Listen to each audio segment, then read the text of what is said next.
Well, intermittent fasting, this is a dope topic, I think. You guys are probably going to have a little bit more to say about this one than I will. Yeah. Really? Oh, Yeah. really? Because I'm not a big fan of intermittent fasting. How come? I don't know. I just never really... I've never really done enough research on it. I'm a huge fan. So... You do it every day. I do it every day. Oh, sorry guys, this is Isaac. This is Anthony. Hi, this is Stephanie. So today we're going to be talking about intermittent fasting. Yeah. There's your little intro thing. So apparently, Tony, I know myself, I've been doing it basically my whole life, even when I was a kid. My mom would try to get me to eat breakfast, and I just wasn't having it. I didn't want cereal. I didn't want anything, Pop-Tarts or eggs. My first meal has always been just lunch, and now I've extended it back. But how long have you been doing it? I stumbled across it right before we started doing the carb backloading. So okay. When was that? Carb night. Carb night. That was at least 4 years ago. Yeah, so I was still here at Lifetime. I started doing it on accident because I would go all day and I would eat normal Monday, Tuesday, Wednesdays. It was one of my busier days, so I just go all the way through and just not eat until I would get home, and then I would eat kind of whatever, and then Thursday, Friday I would get back to my normal, eating routine, and then Saturdays I wouldn't eat until after I got done with my morning routine, going to the gym, taking Ava to wherever we had to go, and everything else. So I was doing it 3 days a week without realizing what it was. Yeah. Until I started doing more research on it. And then that's when we came across the carb night and carb backloading. Yep, and that's when I started doing like a ton of carbs at night after I would do the fast. Yeah. And that would just, when I was... That's true, because weight training was important for that. And that's a little different than intermittent fasting, right? Because that's carb cycling as well. But I know there's different ways or different styles and techniques of fasting. Like there's the 24-hour fast, right? There's the one I do, the daily fast, which is the 16-hour, 8-hour window. Yeah. And then there's one more. You could do it in... Or there's probably plenty more, actually. Yeah. I just don't... The 16's your baseline. So, let's switch gears, because if Stephanie doesn't know a lot about it, we can use you as, like, what questions do you have about it? So for me... that'll be the same as what they That's have. true. That's true. Yeah. So yeah, I guess like with intermittent fasting, that's always something I wanted to look up and look into a little bit more, because honestly, like you said, you were kind of doing it without realizing it, because I feel like I've probably been doing that without realizing it. Especially back when I was in college for my bachelor's degree, that there were some mornings that just you're in a rush and you can't, and so there's, you're fasting overnight and then, fasting going into the morning. But like my biggest concern is like, how do you not overeat? Like because that was always my issue, is that by the time I realized I was so hungry, I'm like, holy cow. And then either you eat bad food or it's just, I eat so much. Like, what do you do? Well, a lot of times, if you're eating the right way, like you're chewing your foods, things like that, you're exerting will control, self-control, willpower over how you're eating. So you're not just stuffing food in your face. You're allowing your body to actually process the fact that you're consuming food. So when you're eating, if you're eating too quickly, your body can't send that signal up. If you're eating at a smooth and slow pace, your body will actually send the signal back, so it'll inhibit the overeating. And then even so, if you were to think about it, think about Thanksgiving dinner, because everyone's been there at least once. You've got this plate of food, you've got this plate of mashed potatoes, you've got this plate of whatever. That plate, even if it's piled up super high, it's going to be somewhere around 1,000 calories. And then you're done. Like, you're done. You don't eat for a while. So, yeah, your ability to overeat is limited by that, because that first meal goes in and it's huge. Mm-hmm. Like, when you first start doing it, like, if you do it long enough, so when I do, like, my 24, my 48-hour fasts, it'll, like, that first meal that goes in, I am just mowing through food. Mm-hmm. But you make sure that you have food there that's going to be conducive to your goals. Mm-hmm. And the other thing is, when you do it, you know that first meal is going to be big, so don't just, like, I'm going to have an apple. Because that's when you go back to the kitchen and get, 5 other apples or whatever else. And you're just constantly. So versus like a bunch of really small meals, like something that's a little bit more substantial, from 4 but to in a 6 good way. to like 2 to 3 large meals. Yeah. Okay. And yeah, I mean that's the biggest thing is that's the biggest thing of keeping from overeating is really just chewing slowly. Yeah. And having a plan. And having the plan, yeah. That's true. I mean, if you're doing it with a purpose, I mean, that makes a little bit more sense to plan ahead. Like your first meal won't just be 2 eggs and bacon and a piece of fruit, right? It's going to be 5, 6 eggs, 3, 4 slices of bacon, maybe 2 pieces of fruit, and maybe even some oats, right? Mhm. So there's all that, because you want those nutrients to get you through for, 8 hours, 10 hours, 12 hours, 16. So Yeah. That's great. essentially, if you look at what I have my clients slowly start doing, is it's like we look at the hunger scale on a 1 to 10. 10 they're starving, and I ask them what number they're usually at when they're eating, and most times I'm getting 4s and 5s. We shouldn't be eating until we're at a 6 or a 7. So just literally doing that to them, waiting till you're at a 6 or a 7 is a form of fasting, right, for your body, and then eventually waiting till you get to that 8, 9, and that's a true. What you really kind of dial in when you fast is you separate the head hunger and the body hunger, right? Yeah. You separate the two. You separate hunger and you separate appetite. So hunger is our natural response that, you really have to eat when you're hungry, but appetite is this situational, automatic, psychological thing where we absolutely. just end up falling into food. Mm-hmm. And that goes back to what we talked about. I can't remember when we talked about it. We talked about the marketing. The cereal thing. Yeah. When you talk about the marketing behind it, when you walk into a store, there's that emotional connection to the food, which goes back to what Isaac's saying. Are you a 4 because you saw it? Like, I saw that donut over there. Do I really want the donut? Is it there because, like, okay, maybe I'm getting a little bit hungry?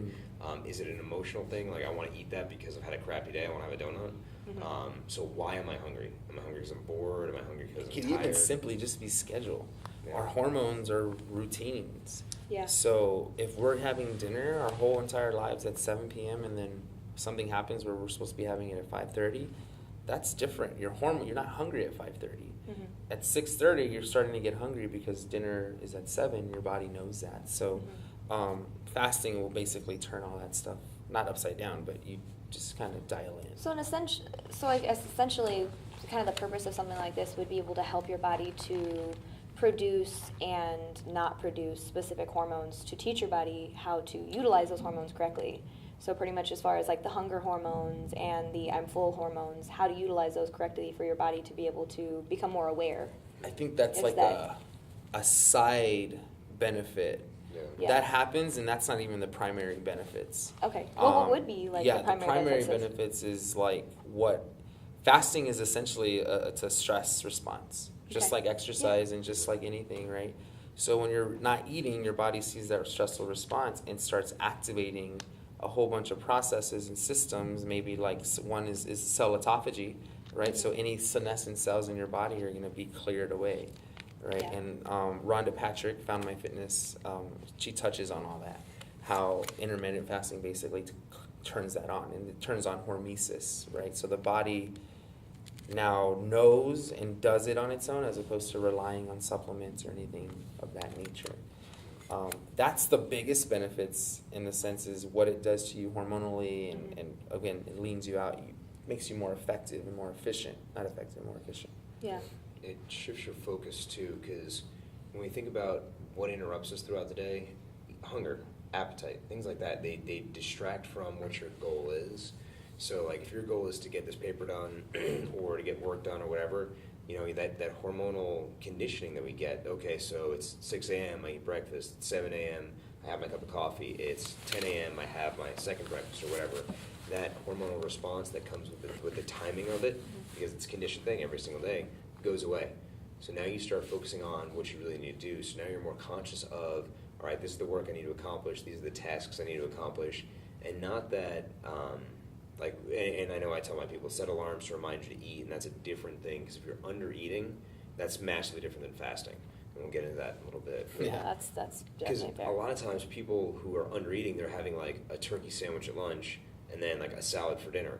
Well, you're starving yourself and you're fasting. Your body has no idea what to do. It just wastes muscle. Yeah. Whereas this way, it increases focus because it takes away from the hunger, which is a survival response. Because you're telling your body there's food present, so I don't need to produce as much of my hunger hormones. I can focus on getting my job done because I can walk over to the fridge that's right there and actually consume what's going in. And then the other thing, like Isaac said, the growth hormone is massively increased. IGF-1 is increased. Testosterone is increased.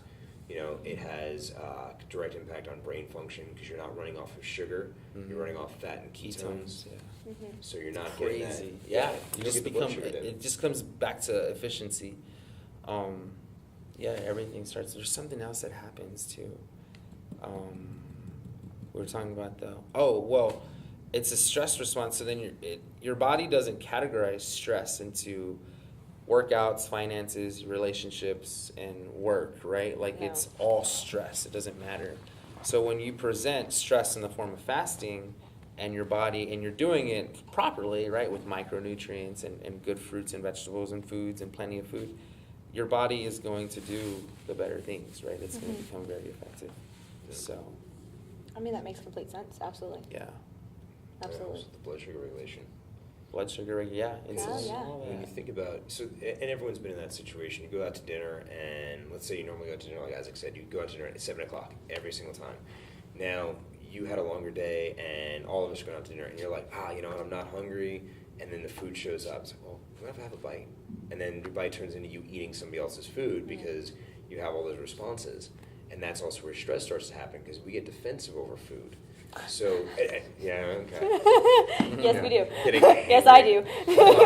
But think of that. That is a normal, innate response to each person because you defend your food. If you have an animal that's been starved long enough, they may not be food aggressive on a normal day, but you drop a piece of turkey in front of a dog that hasn't eaten in a week, that dog's going to take your arm with the turkey. Like, it doesn't care. So we're the same thing. We're making sure that we're keeping ourselves alive. So what this does, it allows your body to know there's food. It decreases stress output because now what's causing you stress is not blood sugar fluctuations.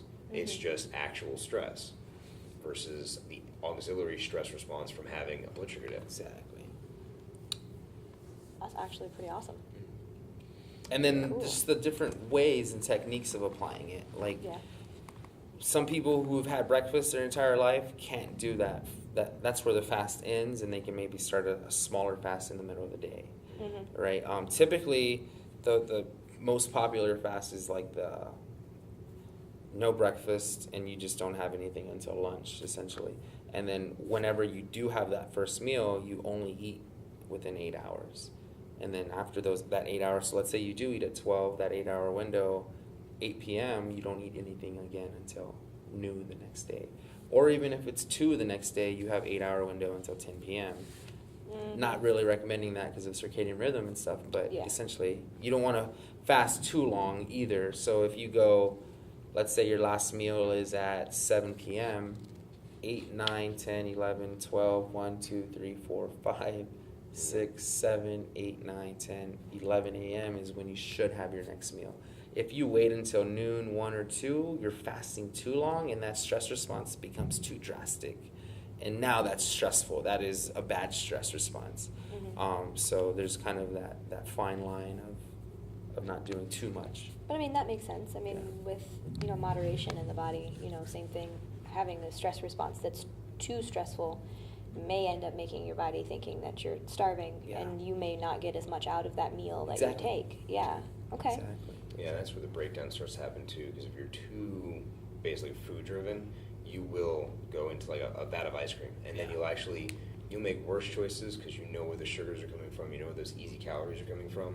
And if you were to eat, not that you would, but if you ate a 1 pound bag of gummy bears, you're not gonna be full after that. You're gonna have this massive blood sugar spike. You're gonna feel good. You'll be able to eat another 1 pound bag. Like, literally, you think about those 10 pound gummy bears, those ridiculous things. Yeah. If you fast long enough, you'll be able to mow through one of those without even blinking an eye and still be hungry. And your body's like, yes, give me more sugar because I need that. I can run off that. See, but that's fair because I've experienced this kind of thing, not necessarily with gummy bear, but with, pastas and like really fast breakdown carbohydrates with, I had missed breakfast, and so my lunch was like, let's say like chicken Alfredo, something really high in carbohydrates. I was still freaking hungry. And it's like I end that and I'm like, I just ate more than I can usually eat in one sitting, and I am still hungry. Yeah. And That's the roller coaster stuff that happens. Yeah. So, that makes sense as far as, where your food is coming from. So it absolutely makes sense, from the nutrient-dense foods. Yeah. Something that's going to take your body longer to break down. It's going to fill you up more. That's where I think fasting is, if your goal is if your goals are longevity and just kind of overall health, fasting is probably a great way to do things. Or if you're on a budget, Yeah. Oh, that's fair. I mean, I strongly believe there literally is a paper, article, news study done where they made up the whole eat 3 times a day. Like they Yeah. literally made it up out of thin air. So it's just marketing, it's just scheming, because food companies don't make money if you're only eating once a day or twice a day, right? Or protein companies won't have proteins to sell if you're only having it whenever you need it, as opposed to 30 minutes after every workout, right? Yeah. So again, the whole calorie thing, do you need 2,000 calories every single day? I think you could be okay with 1,200 one day, 2,000 the next, maybe 1,500. It doesn't have to be this specific amount. And I think that's fair because Yeah. same thing like with exercise. You're always wanting to kind of challenge the body, make sure that the body Yeah. is constantly, never really getting the opportunity to become comfortable. And so something like that, as far as on the food side, is, Yeah. I mean, that makes sense as far as, kind of, because I mean, even on a regular day, like I try to record my food as far as to make sure that I'm eating enough, like trying to make sure I'm eating enough vegetables and stuff, just to, for peace of Mhm. mind for myself. But there are some days that it's like I hit 1,800 calories. Yeah. Some days that I hit 2,500 calories. Like, Mhm. it's just, I mean, it is what it is, Yeah, I know I've brought this up with you, Tony. Ray Cronies, the former NASA scientist, so just really smart guy, but he's experimented. I know we have it saved on something, but Well, I found one longer than that, but go, yeah. okay. So he talks about how he experiences intermittent fasting, and there's times where he'll go on entire business trips without eating. So he'll go Friday through Sunday without eating anything other than water, right? And he does blood tests to check all his hormone levels and everything to see if there's changes. Mhm. And he's done this multiple times, and nothing changes. Mhm. Now, his diet before the fast is very good. It's fruits and vegetables. It's natural organic foods. So there's no processed chemicals in that. So Mhm. I think if somebody went from a processed food diet, try to go into a hard intermittent fasting state, it's just something that the body can't do. So you want to start slow, start simple. Maybe, again, if you're eating when you're always at a 5, wait till you're at a 7. Pushing Mhm. it down into an 8 or a 9. And all of a sudden you aren't eating 3, 4, 5, 6 meals a day. You're eating 2 or 3. Yeah. And I Yeah. mean, because that's fair, because, I mean, for me, I always thought it was kind of difficult to get, like, full 6 meals a day, like, Well, because we Meal still have a meals. life to live. yeah. Yeah, we And still it's have like- school, kids, everything, practice, take everybody there, boyfriends, husbands, wives, Yeah. like there's still life going on, and you're like, oh, you gotta eat 6 times a day, drink 64 ounces of water, blah, blah, blah, blah, blah, blah, blah. And you're And like, it's like, what? there's so much, Like, so much dude, to do. I'm just gonna fast because that's way easier. And that's literally every college student probably is doing intermittent fasting without knowing it. Yeah. I mean, That's- most yeah. of the people I went to school with aren't having breakfast because they're waking up too late from staying up too late the Mhm. night before. Well, I mean, I can use last Or night for an eating late, example. yeah. I had, 2 articles to read. I had to answer like 3 to There 5 it is, questions yeah. on each one. So I stayed up late. Like David was like, "Oh, I'll stay up with you." I'm like, "Go to bed. I'll be fine." So it's like, I stayed up late last night to be able to get this done, but I had to also get up early because I still had to read an article that I had to talk about in class this morning. So it's like, for me, And have you had breakfast? I had an apple, Okay. but I just grabbed it and like ate it in the car. But that's Yeah. all I had. So I think you'd be better off just not eating Yeah. than In having that the case, apple. it probably would have been a better Because idea. maybe the first few days, a week, you might be like, man, I'm hungry. I should have gotten that apple. But that's, again, hormones. That's routine. That's, you've always had something in the morning. But like you're saying, like after- eating at like a specific, I guess, like waiting until you're a 7 versus a 5. So like this morning, I would say I was probably like a 4. Okay. And so for me, I'm like, I don't want to be hungry in the middle of class.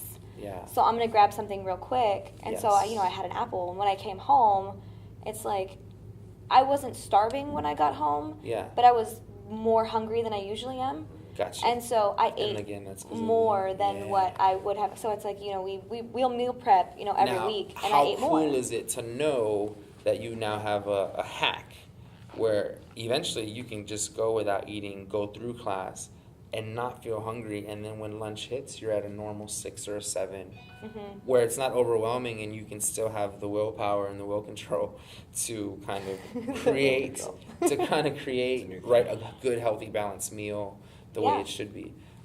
And you burn more fat, you're getting leaner, right? You're more efficient because you're on Yeah, ketones, right? So that's there's true. all of that stuff happening. See, I like that. You could even add a cold shower in your morning, and now you're doing some other Oh my things, gosh, so. talking about cold showers. I Yeah. was watching, I don't remember what, I think it was on BuzzFeed, I don't know. And I was watching, like, it was like a 30-day cold shower challenge. Mhm. And it was so interesting. I think it was like a 5-minute video, It's but it was insane. so interesting to watch Yeah. them just, like, literally, they were like, this sucks. But oh my gosh, the amount of energy I have in the morning, like how I feel, I It's go to the- sleep better. There's a huge, so in the morning, if you do it in the morning, it helps produce growth hormone. Mm-hmm. It helps produce neurons in your brain. So, like when you do a traditional weightlifting workout, it takes a week for those neurons that are created from that workout to mature to be used. When you do a high intensity workout, like a CrossFit style, alpha style workout, even if it's just 10 minutes, they're instantly matured and you can instantly use them. The cold shower is like that, right?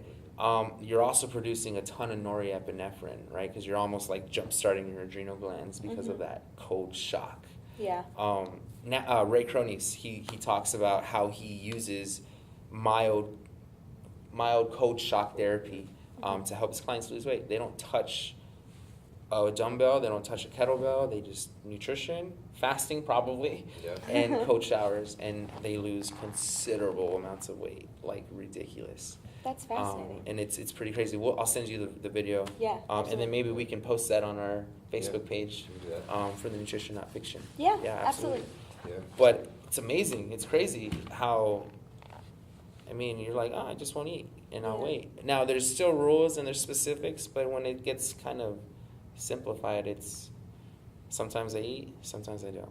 Yeah. And then kind of take it from there. And that's it. With the rules, it's you don't have to do it every day. You can do it 1 day a week. You can do it 2 days a week. Mhm. You could do it for a full 24-hour fast. You could do it for just the As 16 long as you hours. can. Yeah, you can go as long as you can. Like this study I pulled up in 1965, the guy went a year without eating.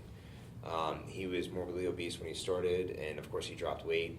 They monitored him. Doctors monitored him. So this goes back way before Ray Cronies Yeah, I did. did this, yeah. Lost more weight than he lost. I think he started off Gosh. 400 pounds. I know they did it in stones. Hang on a second, whatever the equivalent is. But because he had enough energy, he had 400,000 joules of energy in his system. So that actually comes down to enough energy to power 3 houses for over a year. Oh my gosh. Yeah, so when you think about that, so people think about metabolism, and I broke this down one day, and if you have 1 pound of fat, it's 3,500 calories, which ranks up to 4,000 some odd joules, somewhere around there. I don't When- remember the exact breakdown, but yeah, I mean, calories literally Yeah. break down into energy. That's what Yeah. Calories are not a nutrient Joules, yeah. source. Yeah. Calorie is energy. So that when you're seeing that on a box, it's calories equals energy. Yeah. How much energy are you going to get from this food? That is what that is. So yeah, I mean, Yeah, so 1 pound has enough energy to generate 140 watt bulbs or 4,100 watt light bulbs. So when you think about that, like, people are like, oh, I'm going to go work out. Like, are you going to work out hard enough to power an entire house? So when you think about what that 3,500 calories is, that's enough energy being produced to run your house for an hour. All the lights on, everything else, assuming you have 40 light bulbs in your house. Yeah. Or, if you At have an least. apartment. Or you 40, whatever. But Yeah. that man. So- Dude, that's crazy. So that much energy has to be put off. But when you use the intermittent fasting, you force your body to regulate blood sugar. You actually have to increase the rate at which your body breaks down fat to power your mitochondria. You combine a cold shower with it, and if you've ever been in the pool for any period of time, warm or cold, you know that you get out of the pool and you're tired. The reason why Yeah. that's happening is because your core temperature is dropping slightly, the amount of energy you have to produce goes up. So you're generating those light bulbs worth of energy by sitting in cold water, by not Homeostasis. having, by but not that makes having hot. complete sense though. Yeah. I didn't even put that together as far as a cold shower, as far as homeostasis is concerned. Yep. Because it's like our bodies, and that's one thing that's amazing about our bodies, is our body is able to maintain a temperature of 97.6. 98.6. 98.6, Yeah. 97. I'm thinking of like our radio station. Yeah. Oh my gosh. Someone listens to country. Yeah. Hey. Oh. No. Never. Never. But yeah, like 98.6 degrees. Like our body is able to maintain that. And you got to think about how much energy that takes for our body to do that. So like sitting in a pool, our body's like, holy cow. Yeah, And it's got to it's bump up your precise. metabolism. Yeah. And so that's one reason why, you know, I get a lot of questions because I'll help people out with their resting metabolic assessments. And they're wondering why their numbers are so high. Why is my number so high? Well, you just told me that you've had this stress, this stress, this stress, you work out this much time, you know, you don't recover. So all the stress that's going on in your body is that your body's having to try to maintain, you know, you not dying, and it's having to bring your metabolism way up to maintain that. And so, yeah, I mean, it's amazing what your body can do with the energy that, you know, we have stored. Tons of energy stored. Yeah. Yeah. You know, and the big thing when you look at energy storage, so because we've got to that point where people are like, okay, cool, so you're fasting, you're going to end up losing your muscle mass and everything else. I had this conversation, I don't think it was with you yesterday. No, it wasn't you. If you take a person, oh no, it was one of my clients.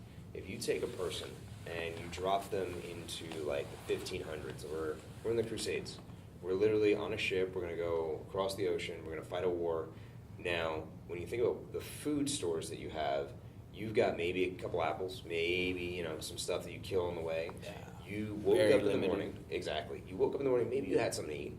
You went off to battle wearing 50 pounds of armor, carrying a 4, 5, 6 pound sword, maybe a spear.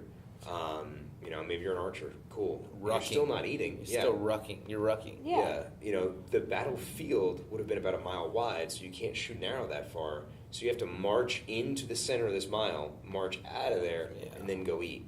So when you think about it, if you're carrying 50 pounds, and anyone who's ever carried a 50-pound sack, you know, over any distance knows it's a horrible choice. Now you're going to do that, and you're going to do that all day, and then you're going to come back and eat. You can't tell me that that person would have been weak because our entire civilization would be wiped out. Yeah, absolutely. Because all I would have to do is bring like a slice of bread with me, and I can just mow through your entire army. Mm-hmm. That's fair. Mm-hmm.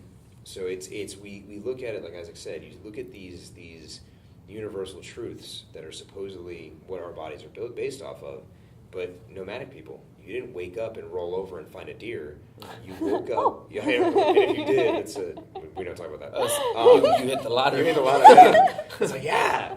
But I mean, you got up, you went, you found the food, you dragged the food back, you cleaned it, you gutted it, you know, you washed everything out, then you ate it after you did whatever Still you did. worked. Yeah, there was work to be done. So there was no time in our history, because again, if breakfast is the most important meal of the day, which, you know, for some people it is because just brain function and everything else, but if that was the case, there's no way that we would have been able to build civilizations. There's no way that we would have been able to survive.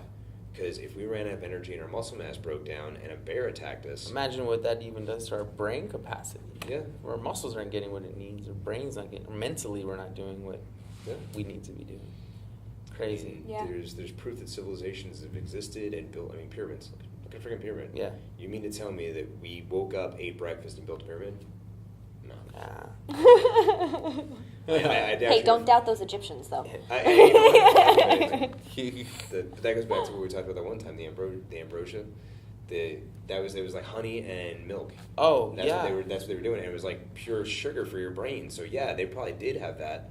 The people that had access to it had higher functioning brains because they were getting that surge of sugar, and their brain was like. Can you do that noise again? Amplified. That was pretty good noise. That was pretty awesome. That's my going way too fast noise. Typically the noise I make when I'm trying to get a thought out, my brain's not moving. I think what truly happens is your body keeps what's important based off of what you're doing. I stopped weight training probably for 3 years now. Like, I haven't weight trained, and when I stopped that, I was 185, 12% body fat. I mean, I was pretty strong. I mean, deadlifting good amount, cleaning good amounts of weights. But did it turn off? Maybe. Are we good to go? I think so, but I don't know where we left off. No, before so the... I'll just brain, so yeah. whenever I did So I stopped weight training 3 years ago, and at that point I was 185, 12%, pretty strong. I mean, but I was working out twice a day. So my body needed the muscle to do the workouts, right?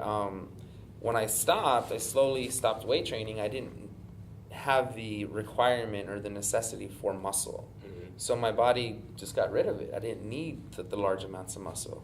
But at the same time, it also got rid of the fat I didn't need. So I went from 185, 12% to 160, 6%. I mean, huge. And yeah, granted, a lot of that was also muscle. But all it takes is a simple change of goals, and I start working out again, and there's the muscle, right? But right now, that's not my goal. My goal is to live to 100 and live well to 100. And I know fasting and saunas and fruits and vegetables and all that is more towards my goals than lifting 40 pounds or 400 pounds or something, right? So Yeah. I think the body eventually says, this is what we're doing. We don't need this extra stuff because it's just not important. Yeah, and you'll also find that your strength doesn't drop that fast. So a lot of times people think, muscle mass and strength are correlated. I mean, and there is a correlation between it. But just because you don't train it doesn't mean you lose it that fast. We don't lose strength unless we're on bed rest. So the fact that you're still moving and active, most of your strength is still going to be there. Yeah, I mean, I'm still hiking. I'm just not weight training. Yeah.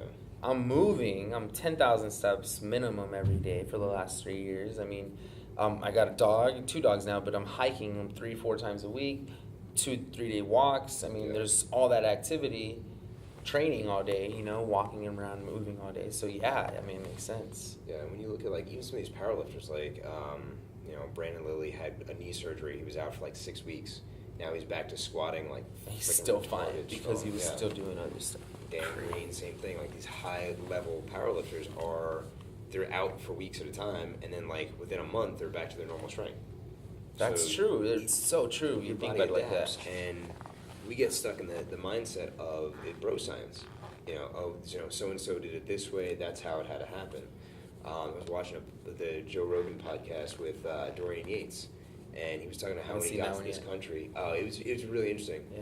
And he's like, I came over here from England, and he's like, in 1990, I looked at how you guys were living from a nutritional standpoint, and I was like, oh, you guys are so far behind.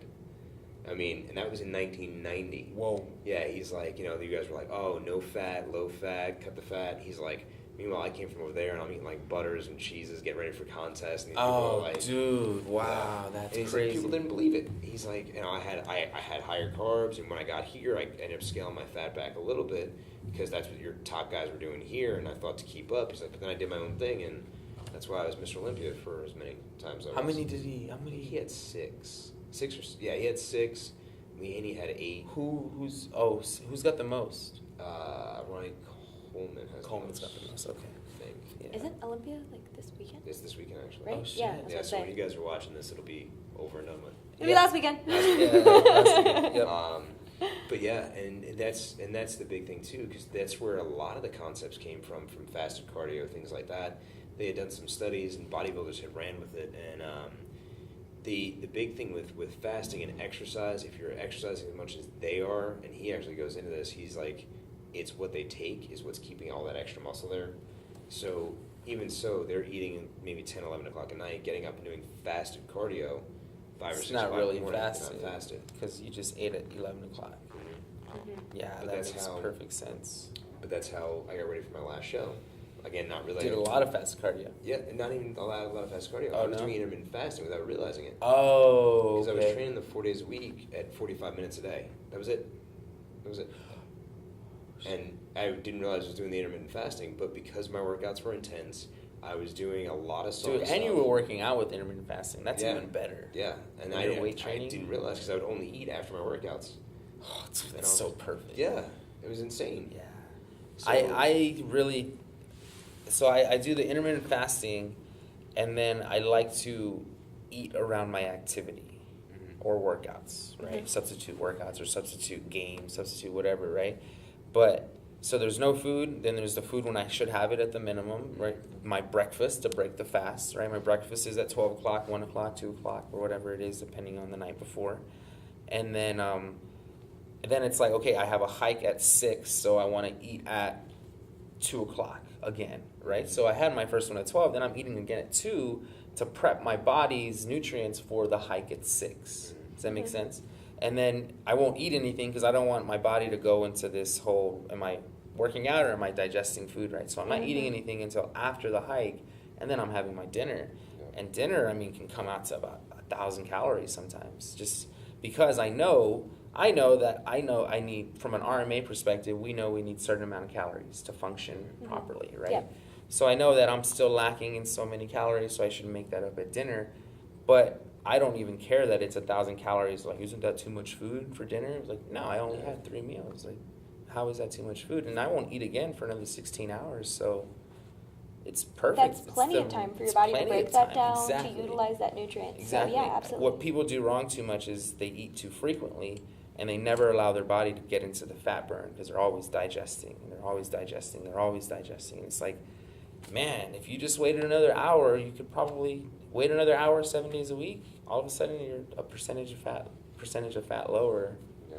And it's something just simply from just kind of prolonging that eating period. But I mean, that makes sense because, I mean, especially if you look at the American diet, I mean, it's so high in carbohydrates. Like, if you're constantly fueling your body with carbohydrates, your body's like, oh, cool, I don't need to break down the fat because I'm going to get, sugar in a couple hours. So, no and then big in deal. 2 hours, it's down again, and we need energy, and we know we associate energy with carbs. Our body subconsciously does. Yeah. Right? So. And that's where you enter the state of hangry, like we talked about. The hangry, yeah. Oh, I get Because your hangry. blood sugar is dropping, you've had carbs over and over again, you haven't learned how to burn fat, you have no ability to convert a fat cell into the energy that we know it has. So when you think about it, like going back to that just energy standpoint, if you have 3,000 calories, 3,500 calories in a fat cell, you have 4,000 calories or whatever it is that you have worth of energy in your system, you deplete the carbohydrates and then you can get into the fat cell. But if your body's always just using carbohydrates, you're never depleting what you have, you're never accessing a fat cell, and you're always running off of easy energy. So your body gives you that trigger that says you need to eat now. And then eventually we have the mess ups in our schedule, in our life, that causes the fat to get bigger, right? Because we eventually catch up to our own, or it catches up to us, and we start storing the weight, right? Because we are mammals, and it's just something we can't change that. As mammals, any extra food gets stored as fat. Absolutely. Well, that's pretty cool. I enjoyed that. That was a good one. That was one of our better podcasts. I liked that. That was awesome. That was a lot of really good information. Yeah. But it So I worked out enjoyed too, it. so since you didn't have the ideas, the same questions they have, Yeah, the same ones you have. absolutely. I like that. We touched, I think, on everything. I think that's awesome. Because the big thing is, like, it always comes down to well, we were told this. You're told this for a reason, and it's a monetary reason. Breakfast cereal. You know, what is it, 2,000 breakfast cereals, something like that? Oh It's my something, gosh. I know They the have an numbers, like, entire stupid. aisle dedicated to cereal. Yeah, and then that's you just true. have Cheerios. You got pumpkin spice Cheerios now. I don't know if you saw those. Wow, crazy. Really? My mom posted a picture. Oh my gosh. It's true thing. So, but I mean, you have like Cheerios, you have Honey Nut Cheerios, you have like Cheerios with extra fiber, you have Cheerios with pumpkin spice Cheerios now. Just Cheerios alone, there's like 8 versions They of got it. their own shelf. Yeah. Yeah, absolutely. Crazy. So. And then you got the knockoff brands. Yeah. That's true. Yeah. You got our like HEB brands, and then You got like 6 knockoff brands. It's not just, It's like crazy, man. So, and then you got the gluten-free cereals and everything else. Absolutely. So, but yeah. Well, awesome. Awesome. So thank you guys very much for listening. I hope you guys got as much information out of this as we enjoyed. No big deal. Just gonna drop stuff. Yeah. It's just my computer. Only my computer. I don't need that. It's not important. But yeah, thank you guys very much for tuning in today. I hope you guys like being able to see us. We're gonna try to make this work a little bit more efficiently. I'm gonna figure out why my computer or my camera shut off halfway through. Yeah. But let us know if you guys have any questions. I mean, we're more than happy to answer, any questions you guys have. But that was awesome. I mean, it answered a lot of questions that I had because I didn't really know very much about, intermittent fasting and stuff. So that gives me a lot more knowledge and something I definitely can look into. So I think that's fantastic. So I hope you guys have a wonderful, wonderful day, week, really, because you won't hear from us again until next Friday. But you guys have a wonderful, wonderful week. Let us know if we can help you with anything. Engage with us on Facebook. Ask us questions. Yeah. If you're a lifetime member, holler at us. And and see us. If not, well, post it down here, like right there. There's the little spot. Post. Yep. My kneecap. Yeah. Isaac's kneecap. Thanks, guys. Thank you. Thank you. Bye. Thanks for checking us out. If you like this, go ahead, like it, share it, subscribe. Check us out on Facebook and Instagram.